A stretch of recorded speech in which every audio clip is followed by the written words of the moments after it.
আসসালামু আলাইকুম। আশা করছি আপনারা সবাই খুবই ভালো আছেন এবং আজকের ভিডিওটা কিন্তু একটু অন্যরকম হবে, রেগুলার রিভিউয়ের মতো হবে না। তো যেটা বলতেছিলাম যে আগামীকাল থেকে পবিত্র রমাদান শুরু। আমি আশা করতেছি এই মাসে ইনশাল্লাহ আপনারা সবাই 30টা রোজায় রাখবেন। শুধুমাত্র রোজায় রাখবেন না, অন্যান্য ভালো কাজগুলো করবেন, কারণ এই মাসে যদি আপনি ভালো কাজগুলো করেন রেগুলার মাসের থেকে আপনি এই মাসে 70 গুণ বেশি সওয়াব পাবেন।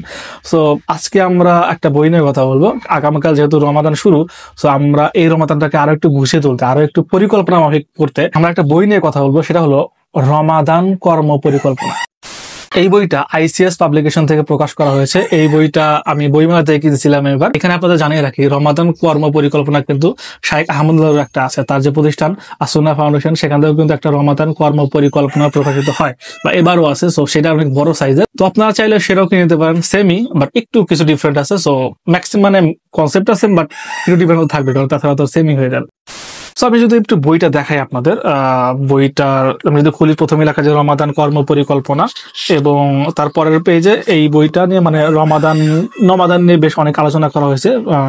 এখানে বলা হচ্ছে যে হে ইমানদারগণ, তোমাদের উপর রোজা ফরজ করা হয়েছে যেমন এভাবে ফরজ করা হয়েছিল তোমাদের পূর্ববর্তী লোকদের উপর, যাতে করে তোমরা তাকওয়া অর্জন করতে পারো। সূরা আল বাকারা 183 নম্বর আয়াত। এরকম বেশ আয়াত দিয়ে এবং বেশ ভালোভাবে জিনিসগুলো লেখা হয়েছে। আপনি যদি আরো একটু এগিয়ে যান, সেখানে একটা বই পাবেন যে আমার প্রত্যয়, অর্থাৎ এখানে কিন্তু আপনার নাম লেখার একটা অপশন আছে। এটা যে আপনার বই, এটা কাইন্ড অফ নোটবুক। আমি কিন্তু এর আগে এরকম নোটবুক নিয়ে আলোচনা করছি। এর আগে একটা করছিলাম যে ট্রাভেল বাংলাদেশ বুক চ্যালেঞ্জ, সেটা কিন্তু বই but kind of notebook. So এটা কিন্তু সেম, আপনি আপনার নাম লিখবেন যাতে করে আপনার চিহ্ন থাকে যে এটা আপনার। তারপরে যদি আপনি উল্টান, সেখানে আপনি দেখতে পারবেন যে আমি এই রমাদানে কি কি অর্জন করতে চাই। সো এখানে দীর্ঘমেয়াদী পরিকল্পনা আছে, স্বল্প মেয়াদী পরিকল্পনা আছে। আপনি দীর্ঘমেয়াদী পরিকল্পনার জায়গায় আপনি দীর্ঘমেয়াদী যে পরিকল্পনাগুলো অর্জন করতে চান সেগুলো লিখবেন, আর স্বল্প মেয়াদী পরিকল্পনার জায়গায় আপনি স্বল্প মেয়াদী যে পরিকল্পনাগুলো আছে সেগুলো লিখবেন।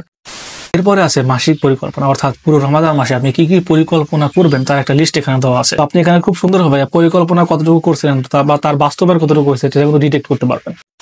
এরপরে যে পেজটা আছে সেটা কিন্তু ইন্টারেস্টিং। মানুষের অনেকগুলো খারাপ অভ্যাস থাকে, সবার থাকে না বাট ম্যাক্সিমাম মানুষেরই থাকে, কোনো না কোনো খারাপ অভ্যাস থাকে। সো সেই খারাপ অভ্যাসগুলো কিন্তু আপনি চাইলে এই মাসে খুব সহজেই পরিহার করতে পারেন। আপনি যেটা করতে হবে, এই যে এখানে দুটো ঘর দেওয়া আছে, আমার খারাপ অভ্যাস সমূহ এবং এই অভ্যাস সমূহ থেকে বেরিয়ে আসার জন্য আমি কি করবো।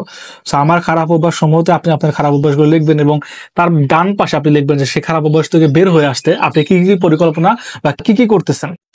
পরের পেজে কিন্তু অনেকগুলো দোয়া আছে, যেমন ইফতার পূর্বের দোয়া, ইফতার শুরুর দোয়া, ইফতার পরের দোয়া, কেউ ইফতার করালে তার জন্য দোয়া, তারপর পাপ ও ঋণ থেকে বাঁচার দোয়া, তওবা ও ইস্তিগফারের দোয়া, কবুল খানা দোয়া, এরকম অনেক কিছু আছে।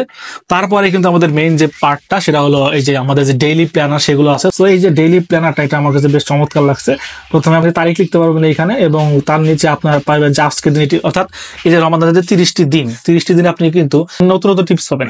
এক এক দিন দিয়ে এক এক রকম টিপস এখানে দেওয়া আছে। দিনের সেরা কাজ, সো 30 দিনে 30 রকমের সেরা কাজে কিন্তু এখানে দেওয়া আছে। প্রতিদিনের চেকলিস্ট, অর্থাৎ প্রতিদিন আপনি কি কি কাজ করবেন তার একটা চেকলিস্ট এখানে দেওয়া আছে। এটা কিন্তু ফিক্সড, এটা আবার চেঞ্জ করা যায় না। সো ওই কাজগুলো আপনি করছেন কিনা সেটা টিক মার দিতে পারবেন। তারপর আছে কোরআন পাঠের মূল্যায়ন, অর্থাৎ আপনি প্রতিদিন কোন কোন সূরা পড়তেছেন, সূরার কত নম্বর আয়াত থেকে কত নম্বর আয়াত পড়তেছেন, ডিটেইল আপনি এখানে লিখে দিতে পারবেন যাতে আপনার নোট ডাউন থাকে। তারপর আছে নামাজের চেক লিস্ট, আপনি কোন কোন নামাজ পড়ছেন সেই নামাজের করে একটা করে টিক দিতে পারবেন যে এখানে দেওয়া আছে। তারপরে আছে আজকের পর্যালোচনা, অর্থাৎ আজকের দিনে আপনি কি কাজ করছেন সেই কাজের একটা পর্যালোচনা আপনি লিখবেন। তারপর আজকের অর্জন, অর্থাৎ এই দিন আপনার কি কি অর্জন আসছিল, ওই যে বললাম না ফার্স্টে যে আপনি একটা পরিকল্পনা করছেন, ওই পরিকল্পনা মাফিক আপনি কি কি অর্জন করতে পারছেন সেইগুলো আপনি এখানে লিখবেন। তো এরকম ভাবে 30 দিনের 30টা পাতা কিন্তু এখানে আছে। এক এক দিনের পাতা এক এক রকম জিনিস দেওয়া আছে। তো জিনিসটা আমার কাছে বেশ ইন্টারেস্টিং লাগছে এবং আমি এটা ব্যবহার করবো। আমি গত বছর এটা ব্যবহার করছি, বেশ ভালো লাগছে। আমি এবারও ব্যবহার করবো। আপনারা চাইলে এটা অনলাইন থেকে অর্ডার দিয়ে ব্যবহার করতে পারেন। আশা করছি যে এটা অনলাইনে অ্যাভেলেবেল আছে। আপনি যদি রমাদান করবো পরিকল্পনা লেগে সার্চ দেন, আপনারা পেয়ে যাবেন। বই একদম শেষ একটা উক্তি দেওয়া আছে যে ব্যক্তি রমাদান মাসের রোজাগুলো রাখে, তারপর শাওয়াল মাসের 6টি রোজা রাখে, সে যেন সারা বছর রোজা রাখে। এটা হলো সহিহ মুসলিমের 2629 নম্বর হাদিস। তো আপনারা যদি দেখেন যে এখানে খুব সুন্দরভাবে দেওয়া আছে। বইয়ের একটা সুন্দর পার্ট হলো বইটা কিন্তু কালার করা, এমন না যে ব্ল্যাক এন্ড হোয়াইট এরকম মতো না। সো পুরো বইটা কালার করা দেখতে সুন্দর লাগে।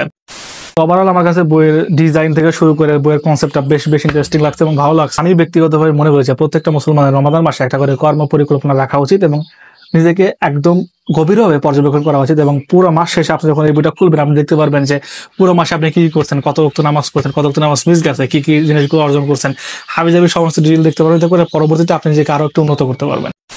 এই ভিডিওটা করার একমাত্র উদ্দেশ্য হলো এই বইটা সম্পর্কে আপনাদের জানানো, যাতে করে আপনারা এই বইটা কিনতে পারেন এবং এই বইটা ব্যবহার করতে পারেন। দেখা হচ্ছে নেক্সট ভিডিওতে।